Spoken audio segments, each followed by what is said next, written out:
Okay, I'd like to call things to order. My name is Randy Kennedy. I teach here. And all year long, there's been a number of symposia, lectures, movies, all sorts of things that have been focused on Harvard Law School, its past, its present, its future. One of the most impressive interventions in this ongoing discussion is this book here, Our Bicentennial Crisis, by Pete Davis.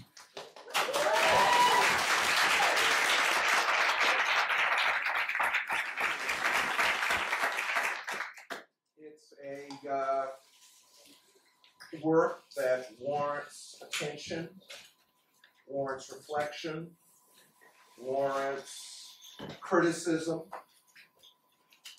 and we're going to have that. That's what tonight is all about. And to help us explore this book and the ideas behind it, we have Pete Davis. He's going to start off things. And he's going to be followed by Duncan Kennedy, by Todd Rakoff, by Carol Steiker. Pete's then going to have a chance to respond.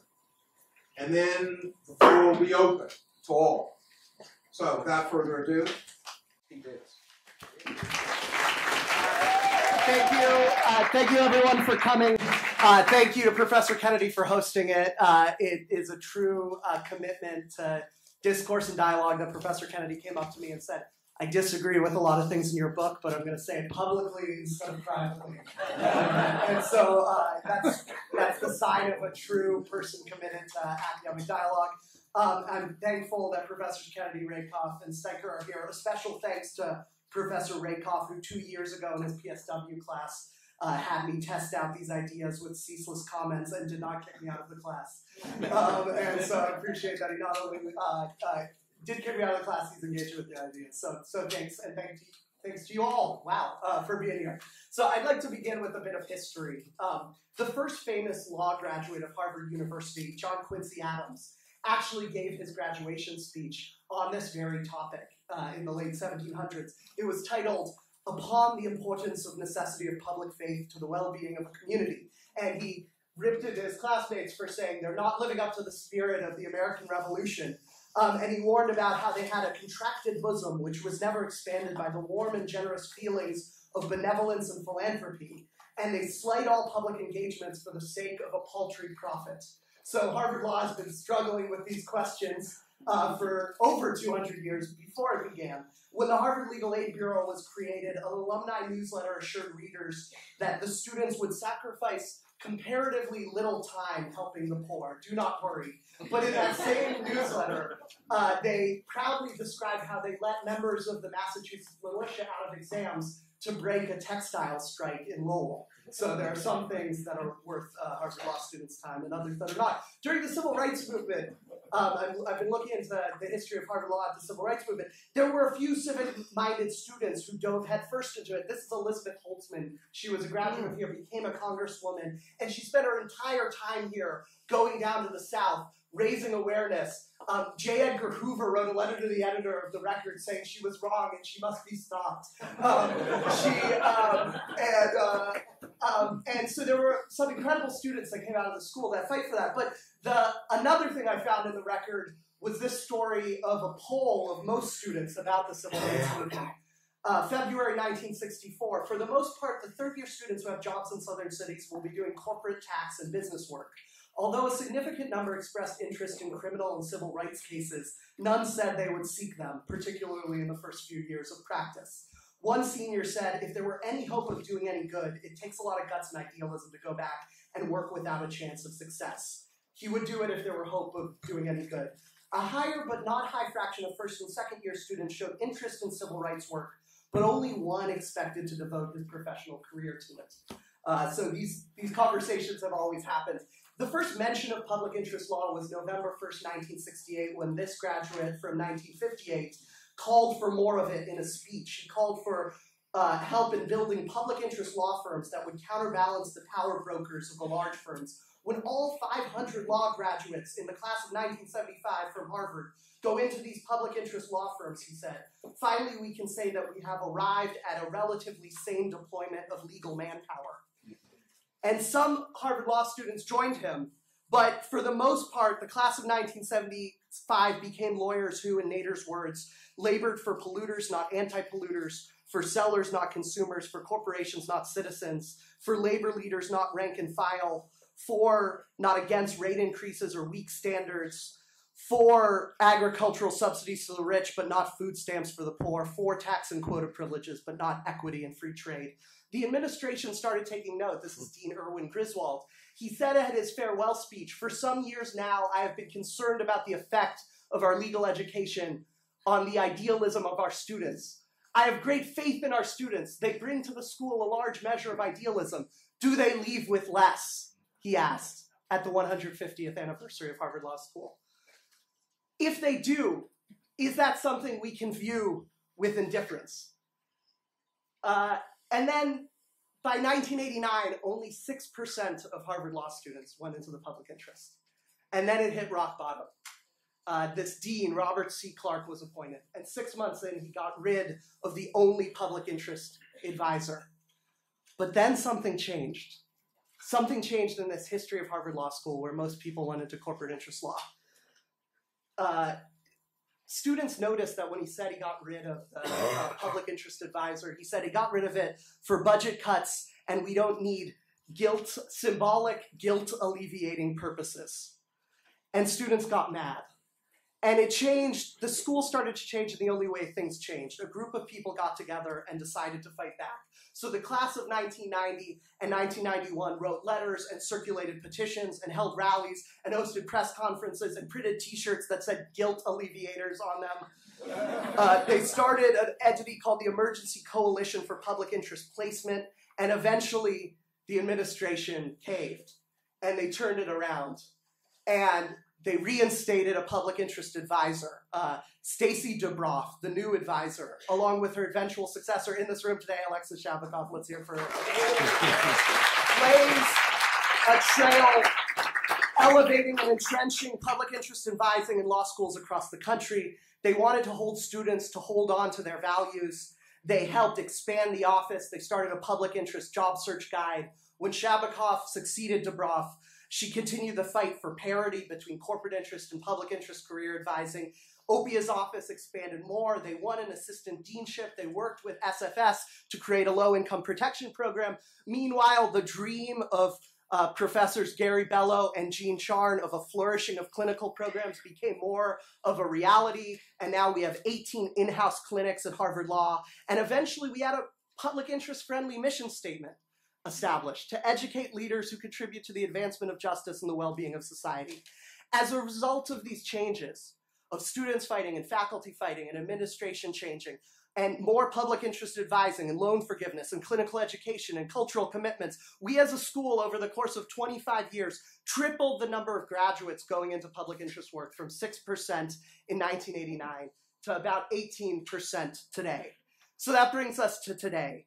And the question at hand is, where do we want this graph to go? This graph is the whole question at hand today. Let me give some options. One is to lose ground and roll back. If we get rid of everything we have, we'll get back to 6%. I think most of the opponents of what I'm pushing for in this book want to kind of just stay the course, and that's that option right there. We'll probably remain at 20% if we keep all the programs that we have now. A third option is if we aim to have Harvard Law graduates equally balanced across legal needs in America, for the third option. You take all the legal needs in America. So, people being evicted, veterans not getting their benefits, domestic violence victims needing restraining orders, employees victimized by $20 billion in wage theft, the largest property crime, prisoners in poor conditions, startups needing antitrust to break up monopolists, victims of preventable hospital infections, farmers being disempowered by manipulative Monsanto contracts, migrants affected by climate change, and yes, corporate boards needing mergers, acquisitions, tax, and regulatory help. And you said, I want to sprinkle Harvard Law grads over all of those different legal needs. That would probably be the graph of public interest. 90% public interest, 10% corporate interest to balance out between all the legal needs. My proposal is the moderate centrist compromise between these different aspects, which is to keep the line linear and have a majority of students, 51% of Harvard Law grads devote a significant portion of their careers to advancing the legal interests of the poor and the public at large. It's the 51% compromise. 49% of students spend most of their career advancing the legal interests of the top 10% of the income bracket. 51% spend most of their career advancing the legal interests of the bottom 90% of the income bracket. That is my proposal.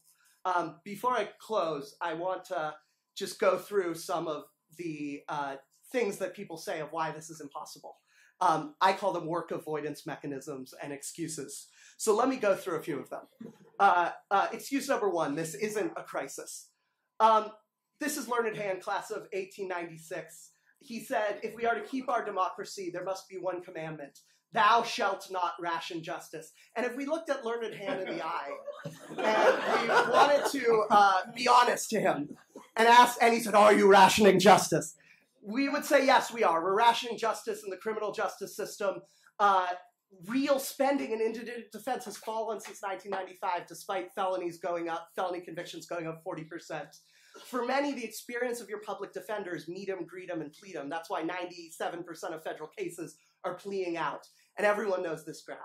And many people are starting to think that the lack of public defense to stop overzealous prosecutions is a serious reason of why this is happening in our prison system.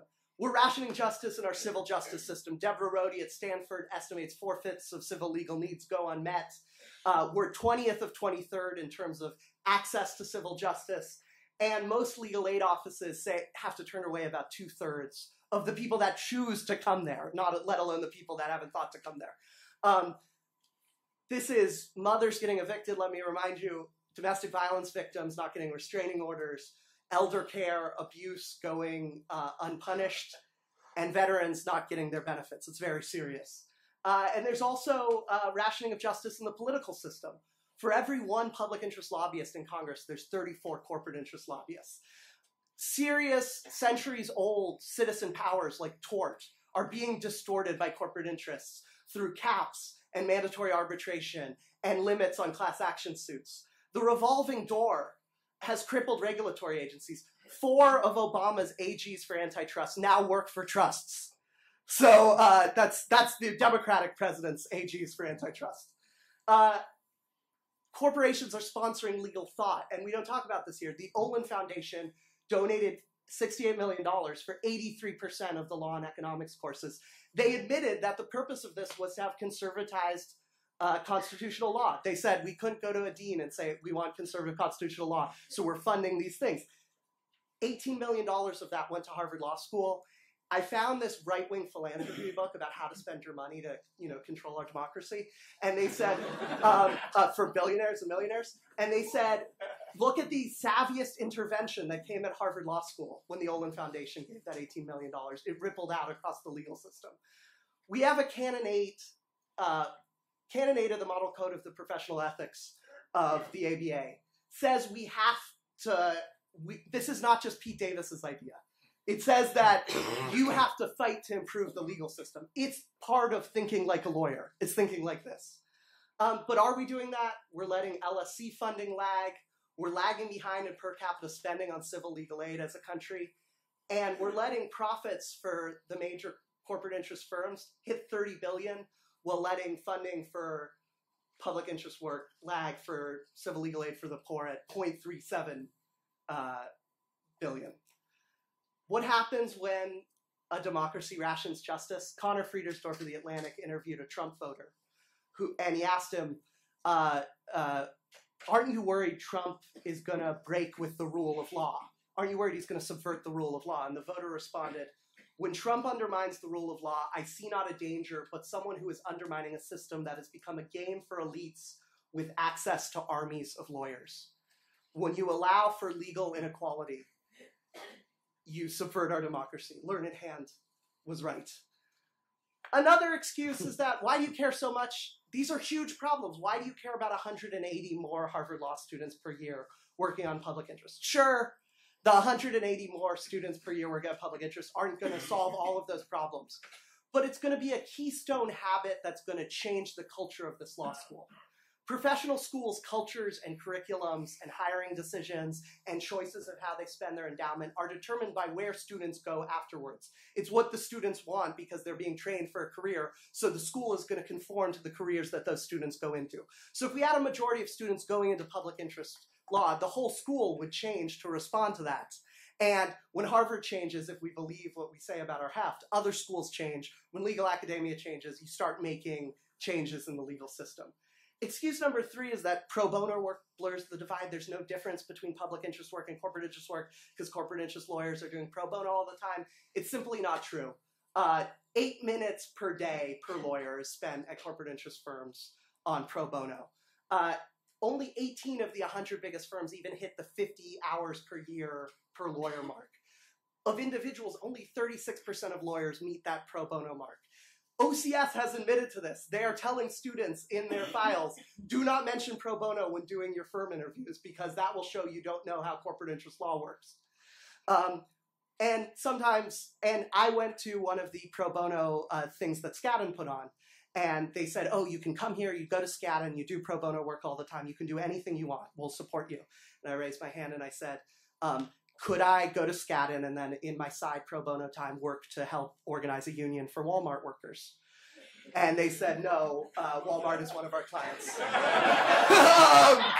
So apparently pro bono, they might be happy with some types of pro bono, not some types of others. Excuse number 4 is charitable giving, blurs the divide.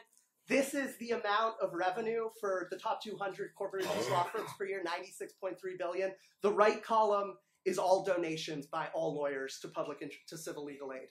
And that middle is all funding for civil legal aid. So that's legal funding for legal interest for the rich, that's funding for legal interest for the poor. That's the state of legal inequality. Less than 0.2% of revenue is donated per year. David Stern is very disappointed at Equal Justice. Covington and Burling's chairman, which gives 0.11% of their revenue to donations. They get awards for this. They give 0.11% of revenue. When asked to give more, he said, you can't expect a lot more than what we're already doing. You can't expect giving to be unduly high. So I ran Covington and Burling's numbers. And that's how much revenue per lawyer they have. If they multiplied their giving by 100, that's how much revenue per lawyer would still be. That's how much a first-year associate gets. And 1 mile down in DC from Covington and Burling's office, that's the median income in Anacostia. So when you're saying that's not enough, think about what's enough for certain people in this country. Some people say everybody deserves a lawyer. I agree. Everyone should have a lawyer. But let's think about the types of people that are getting lawyers with corporate interest law. This is the types of people served by corporate interest law, the top 1% of the income bracket and CEOs of major corporations. This is a very white group of people. Only 1.4% of the top 1% is black. Only 1% of Fortune 500 CEOs are black. Meanwhile, it's a very different racial makeup for the clients of public interest legal organizations. Legal aid clients, children in poverty. 30% of all evicted people in neighborhoods in Milwaukee were just black women. 31% of drug crime arrestees, 38% of state prisoners. And look at the geographic distribution of Harvard Law grads. More people go to New York than 47 states combined. And it paints this dark picture when you start looking at these graphs of Harvard Law taking in people of all different colors, of all different genders, of all different geographic locations from all around the country and bringing them here and sending them to New York to work for white men, which is what the demographic makeup of the client base of corporate interest law most often is disproportionately. Some people say graduates take on public interest jobs later. The numbers just don't show that. Only 7.2% of people who are in corporate interest law 3 years in are in it 9 years after that. If you took the 2015 class who went into corporate interest law, 303 people, you can expect 22 to become public interest lawyers if the numbers stay the same. We have graphs from the class of 75, 85, 95, and 2000 to show that actually more people are going into corporate interest law later in their career. There's not a switch. Some people say, what are you talking about, Pete? This is a free country. Students are free to choose. I'd be fine with that if there wasn't a public interest drift at the school. 70% of students in the 1992 study entered expressing wanting to go into public interest. 70% of that study went into corporate interest.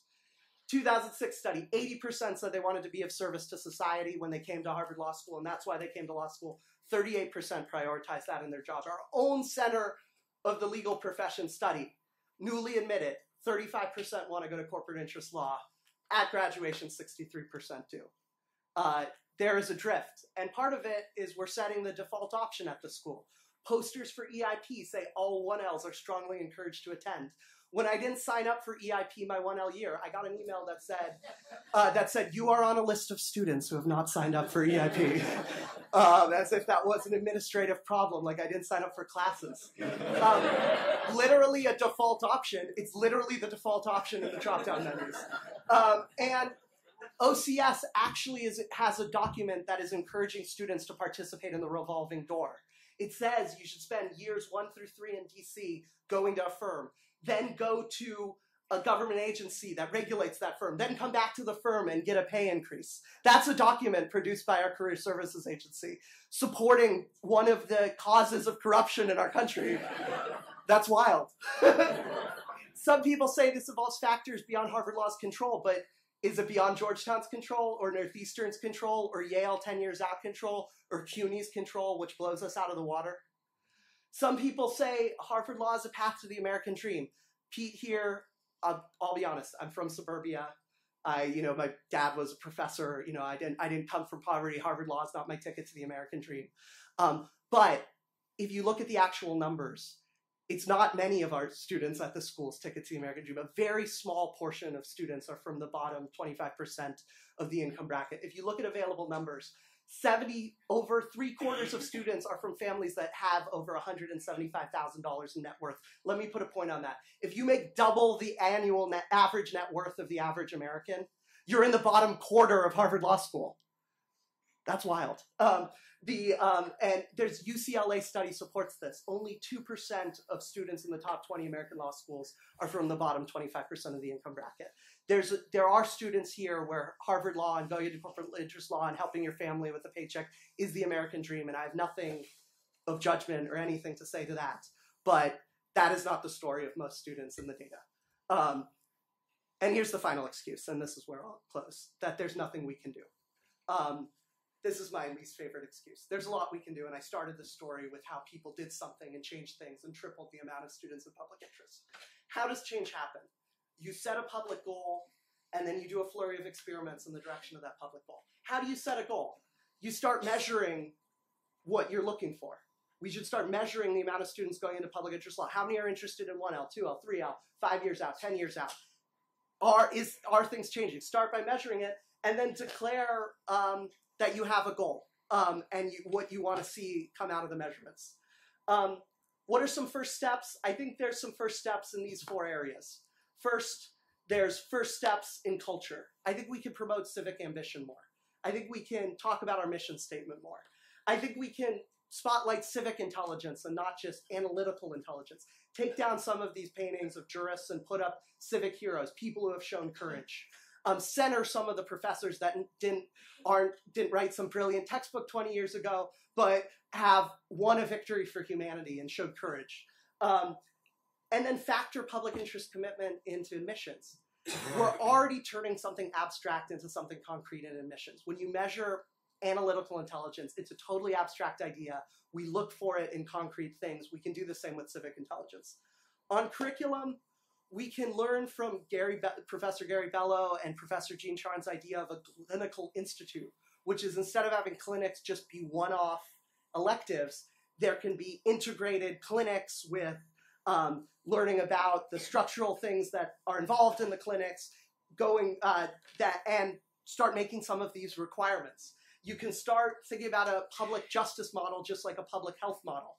What Kiara Bridges talks about having a toolbox class in your first year, where you'd learn about all the tools of the law. Here are all the theories of the law. Here's some of the sociology of the law. Here's some of the news stories in the law, so that as you're learning these abstract case methods, you have some real world grounding to it.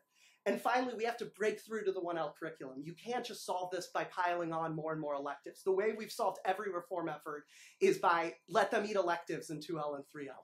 But we know that the culture of the curriculum of the school, what the school says it values, is in the 1L curriculum. We could change our career system by continuing to fund and promote the career offices, not around the amount of students that go into public interest now, but around a dream of 51% going into public interest. And we can start talking about vocation building, not just about what career would be good for you, but who do you want to be in this world? What type of person do you want to be? What type of lawyer do you want to be? What type of 50-year projects do you want to work on? And we can always help the cost system. There's a coalition to improve LIP that's in the audience today. Anyone here from the coalition to improve LIP? We can still work on the psychological and real debt burden that affects students. We can start taking on as an institution the goal of increasing civil legal aid so that there are more jobs on the other end. And my most ambitious dream is starting to copy from the medical model the idea of a residency after law school. Could Harvard Law is the type of school that could test this out and saying you go and you do residency serving in a neighborhood legal center after Harvard Law School before you can become a lawyer, just like you have to do that before you can become a doctor. And I just like to, I'm going to end the argument and I'm just going to end on why I care and why I brought you all here today. I care for 3 quick reasons. One is I care about institutions. I'm the last millennial that cares about institutions.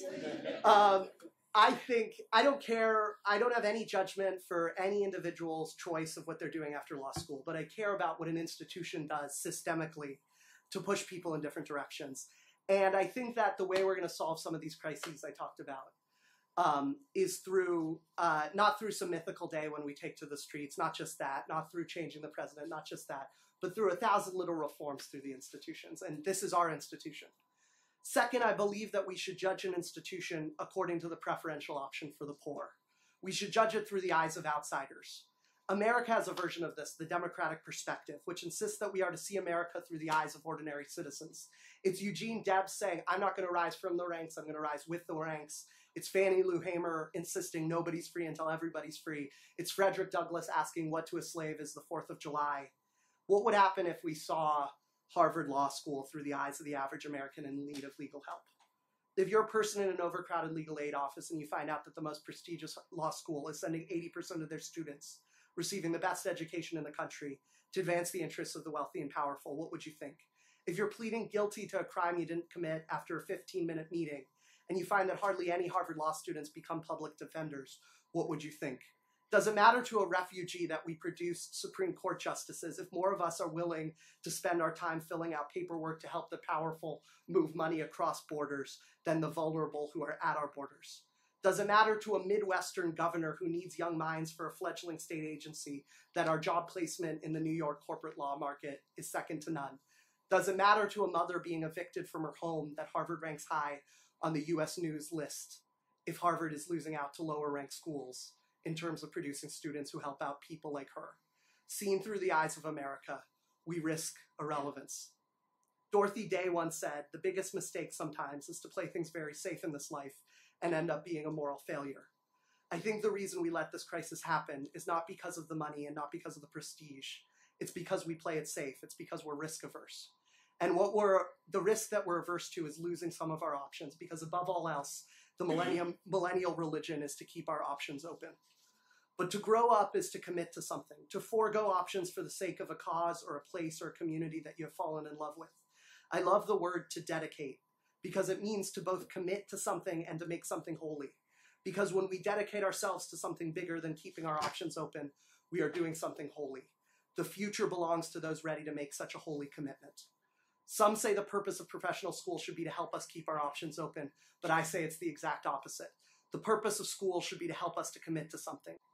To do so is scary, but it is important that we be not afraid. Let's get to work. Thank you.